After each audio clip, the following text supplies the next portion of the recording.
Om Swastiastu. Assalamualaikum warahmatullahi wabarakatuh. Shalom, salam nama budaya, salam kebajikan, dan salam harmoni. Baik, perkenalkan nama saya Fitri Aulia dengan NIM 211303110 dari Prodi 3A Pendidikan Kimia. Pada kesempatan kali ini, saya akan mempresentasikan terkait pembahasan soal Olimpiade Sains Nasional tahun 2012. Baik, untuk soal yang pertama yaitu reaksi fase gas berlangsung dalam shringe pada temperatur dan tekanan konstan. Nah, bila volume awal adalah 40 cm3 dan volume akhir adalah 60 cm3, reaksi manakah yang berlangsung? Nah, baik, langsung saja kita ke pembahasan. Nah, pada temperatur dan tekanan konstan, perbandingan volume akan sebanding dengan perbandingan koefisien, di mana seperti yang sudah diketahui, pada soal volume reaktannya itu berbanding dengan volume produk, yaitu 40/60. Sedangkan volume reaktan berbanding volume produk yaitu menjadi 2/3. Disederhanakan. Nah, dari perbandingan tersebut kita bisa mencari mana persamaan yang mempunyai jumlah koefisien 2 pada reaktan dan jumlah koefisien 3 pada produk. Nah, dari penjelasan yang sudah saya paparkan tadi, maka dapat diperoleh hasil jawaban yang tepat, yaitu 2AB2 gas bereaksi menjadi A2 gas ditambah 2B2 gas. Karena reaksi tersebut memiliki jumlah koefisien 2 pada reaktan dan jumlah koefisien 3 pada produk, yaitu jawabannya C. Selanjutnya, yang manakah berikut ini mengandung 2 mol partikel zat larut? Nah, untuk mendapatkan jawaban dari permasalahan ini, kita menggunakan rumus yaitu mol T sama dengan M larutan dikali V larutan dikali 0,33 mol yang sudah terpapar dalam soal. Nah, ini sifat koligatif ini dipengaruhi oleh jumlah partikel zat, maka senyawa dengan jumlah mol partikel yang sama akan memiliki sifat koligatif yang sama. Kita telaah masing-masing dalam optionnya, di mana sudah terpampang dalam layar. Untuk rumus-rumusnya kita tinggal masukkan saja, sehingga jawaban yang paling tepat yaitu option C, 4, desimeter kubik dari 0,25 mol desimeter min 3 CH3 CO2Na aqueous.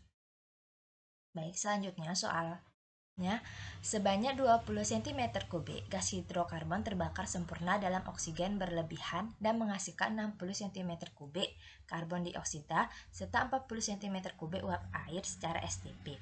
Nah, bagaimanakah rumus molekul dari hidrokarbon tersebut? Baik, langsung saja kita bahas. Nah, untuk mencari jawaban dari permasalahan tersebut, kita menggunakan hukum perbandingan volume dari Gay-Lussac, di mana dikatakan perbandingan volume gas-gas sesuai dengan koefisien masing-masing gas. Di mana reaksi yang terjadi dalam pembakaran hidrokarbon yaitu 20 CXHY ditambah O2 bereaksi menjadi 60 CO2 ditambah 4 OH2O. Nah, kesetimbangan zat ini sebelum dan sudah reaksi harus sama, di mana menggunakan hukum kekekalan massa. Seperti yang sudah terpampang dalam layar, dalam tabel ini, unsur C ruas kirinya 20X, ruas kanannya 60. Jadi persamaannya 20X sama 60. X sama dengan 3. Sedangkan unsur H-nya, ruas kiri terdapat 20Y dan ruas kanan terdapat 80. Sehingga persamaannya yaitu 20Y sama dengan 80. Y yaitu 4. Sehingga rumus hidrokarbon tersebut adalah C3 dan C3H4, yaitu option C. Selanjutnya, soal selanjutnya yaitu perak nomor atomnya 47, suatu target yang atraktif untuk sintesis nanokristal, mempunyai 2 isotop alami, perak -107 dan perak 109. Kelimpahan relatif dari 2 isotop ini adalah 51,84% atom untuk perak -107 dan 48,16% atom untuk perak 109. Nah, jumlah proton, neutron, dan elektron untuk kation 109 Ag2+, yaitu, nah, diketahui kan tadi nomor atom perak itu 47, sedangkan nomor masanya itu 109. Nah, yang ditanyakan yaitu jumlah proton, elektron, dan neutron. Jadi untuk mendapatkan jumlah proton itu sama dengan jumlah elektron, sehingga Z itu 47, sehingga jumlah neutronnya yaitu 100 dikurang 47 sama dengan 62, sehingga jawabannya yaitu A, di mana proton itu 47, neutron 62, dan elektron itu 45. Soal selanjutnya yaitu, berikut ini berturut-turut adalah 8 energi ionisasi Kj per mol untuk unsur X: 703, 1610, 2460, 4350, 5400, 8500, 10300, dan 12300. Berdasarkan energi ionisasi tersebut, dapat diperkirakan bahwa unsur X adalah unsur utama golongan. Nah, kita urutkan lagi, di mana 1610 dikurang 703 mendapatkan hasil 907. 240 dikurang 1610 yaitu 850. Yang ketiga, 4350 dikurang 2460 yaitu mendapatkan hasil 1890. 5400 dikurang 4350 mendapatkan hasil 1150. Nah, 8.500 dikurang 5.400 mendapatkan hasil 3.100. Seterusnya untuk yang ke-6 dan ke-7. Nah, terdapat perubahan nilai drastis pada selisih energi ionisasi kelima, yaitu selisih perbedaan energi ionisasinya itu sebesar 3.100. Nah, lonjakan nilai energi ionisasi ini terjadi setelah elektron kelima menuju elektron keenam. Nah, itu menunjukkan bahwa unsur tersebut akan stabil dengan melepaskan 5 elektron membentuk ion X5+. Nah, jumlah elektron yang dilepaskan ini menunjukkan elektron valensinya. Jadi elektron valensinya itu ialah 5, sehingga unsur tersebut terdapat pada golongan kelima, yaitu option D. Selanjutnya, suatu atom unsur X oksidanya dapat berupa XO2 dan XO3. Bila oksida tersebut dilarutkan dalam air, akan terbentuk asam lemah H2XO3 dan asam kuat H2XO4. Bagaimanakah konfigurasi elektronik yang paling luar dari unsur X tersebut? Nah, langsung kita bahas. Dari data bilox X pada masing-masing senyawa XO2, XO3, H2XO4, dan XF6, dapat diketahui bahwa bilox X ini terbesar adalah +6, sehingga jumlah elektron valensi X adalah 6, dan konfigurasi terluarnya yaitu di mana subkulit S dipenuhi dengan 2 elektron dan subkulit P yaitu dipenuhi 4 elektron. Jadi jawabannya itu C, S2P4. Baik, soal selanjutnya, berikut ini manakah diagram orbital yang benar untuk atom Zn dalam keadaan dasar? Nah, untuk pengisian keadaan dasar ini, diagram orbital ini, kita menggunakan aturan Hund, yaitu dalam subkulit yang sama, tiap orbital diisi 1 elektron dengan arah panah sama, dan sisa elektron itu arah panahnya berlawanan. Seperti dilihat dalam layar, di mana diagram orbital unsur 7N ini yaitu 1s2, 2s2, dan 2p3. Maka jawabannya yang tepat ialah E. Selanjutnya yaitu soalnya berikut ini, manakah yang tepat mengenai deskripsi dot elektron untuk sulfur oksida SO2. Nah, langsung kita bahas. Untuk menentukan permasalahan tersebut, struktur Lewis dibuat dengan gambaran suatu atom beserta elektron valensinya. Nah, untuk menentukan elektron valensi maka perlu kita ketahui konfigurasi elektron tersebut. Nah, senyawa SO2 atau sulfur dioksida terdiri atas 2 jenis unsur, yaitu unsur S atau belerang sebagai atom pusatnya dan unsur oksigen yang terikat pada atom pusat. Sehingga konfigurasi dari SO2 yaitu bisa dilihat dalam layar, di mana 8O yaitu 1s2, 2s2, 2p4, 16s yaitu 1s2, 2s2, 2p6, 3s2, 3p4.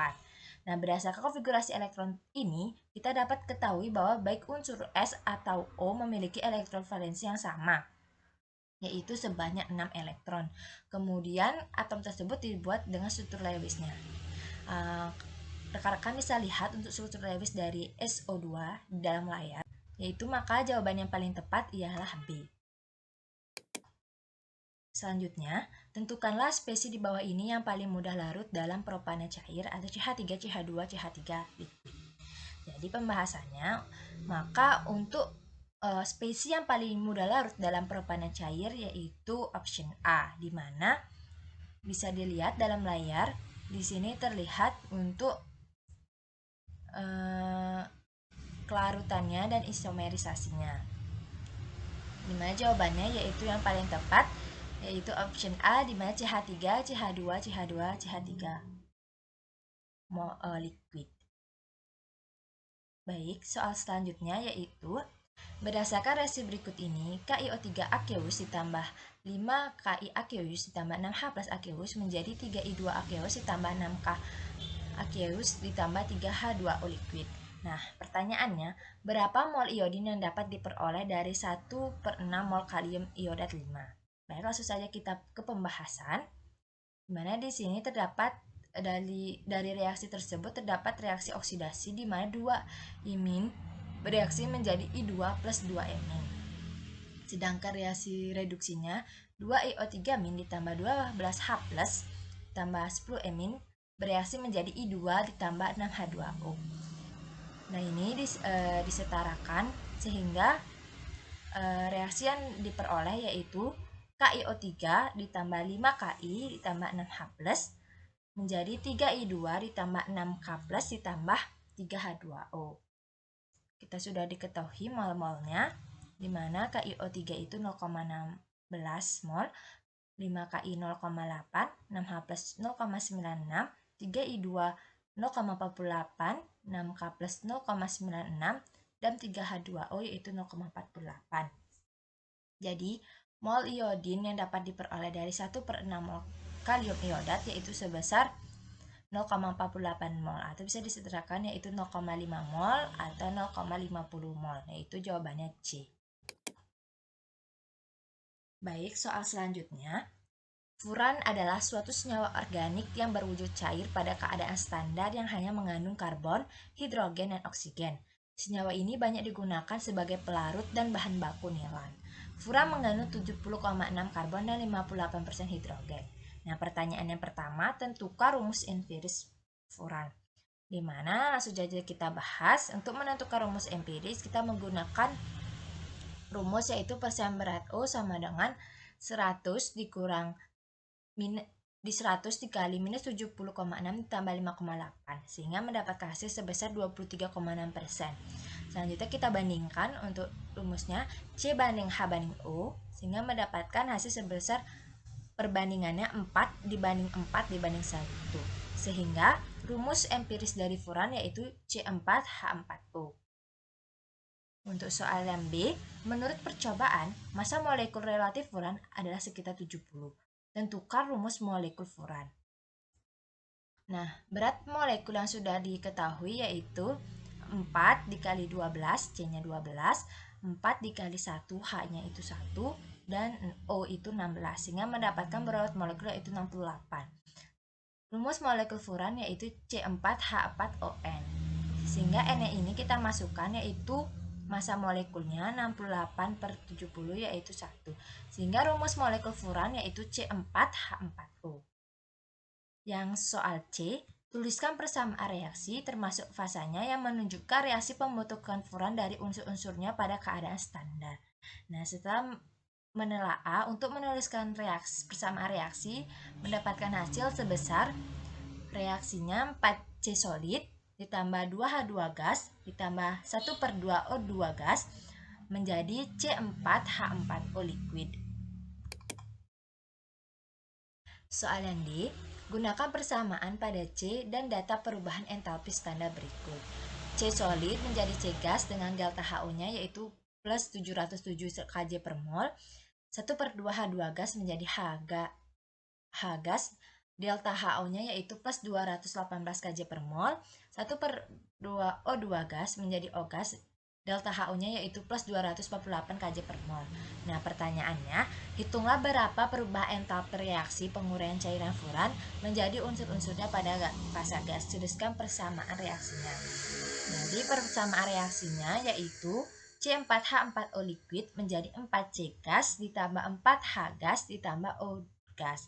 Sehingga delta HO-nya yaitu sebesar plus 4050 kJ per mol. Soal yang E, furan adalah senyawa organik lingkar 5 yang memiliki gugus eter COC dan memiliki 2 ikatan rangkap. Gambarkan struktur furan. Untuk struktur furannya rekan-rekan bisa lihat di sini di mana terdapat 2 ikatan rangkap ya. Nah, soal yang terakhir, berdasarkan struktur furan dan data energi ikatan berikut, C rangkap C sebesar 358 kJ per mol, C rangkap 2C 612 kJ per mol, C rangkap H yaitu 412 kJ per mol, C rangkap O yaitu 360 kJ per mol. Perkirakan perubahan entalpi untuk penguraian gas furan menjadi atom-atomnya pada fase gas. Tuliskan persamaan reaksinya. Baik, untuk persamaan reaksi yang diperoleh yaitu di mana C4H4O gas bereaksi menjadi 4C gas ditambah 4H gas tambah O gas, sehingga delta HO-nya yaitu sebesar 3 plus 3940 kJ per mol. Baik, sekian presentasi dari pembahasan soal yang bisa saya sampaikan. Saya mohon maaf apabila terdapat kesalahan kata. Saya tutup dengan ucapan terima kasih. Om Santi Santi Santi Om. Wassalamualaikum warahmatullahi wabarakatuh.